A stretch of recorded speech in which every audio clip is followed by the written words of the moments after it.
நல்ல காலத்துல பாசிட்டிவா இருக்கிறது ஈஸி. ஆனா கஷ்ட காலத்துல எப்படி பாசிட்டிவா இருக்கிறது? நம்ம தான் டிசைட் பண்ணணும். அப்புறம் விழிப்புணர்வோடு இருக்கணும், இது பாசிட்டிவா இல்லை நெகட்டிவா அப்படின்னு.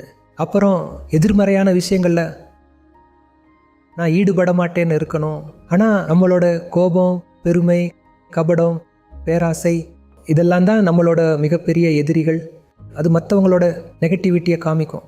ஸோ நம்மளோட கோபத்தை, பெருமையை, கபடத்தை இல்லை பேராசையை நம்ம தவிர்த்திடணும். அப்புறம் எது வந்தாலும் சரி மனசார அதை நம்ம ஏற்றுக்கிட்டு அதில் இருக்கிற பாசிட்டிவை பார்த்து அக்செப்ட் பண்ணிக்கணும். மற்றவங்க நெகட்டிவை காட்டினாலும் நம்ம சொல்லணும், இல்லை என்கிட்ட எந்த நெகட்டிவான விஷயத்தையும் காமிக்காதீங்க, நான் பாசிட்டிவை மட்டும்தான் பார்க்க விரும்புகிறேன் அப்படின்னு. ஸோ இந்த மாதிரி நீங்கள் முடிவு பண்ணிக்கணும், நான் பாசிட்டிவிட்டியில் தான் இருக்கணும்னு.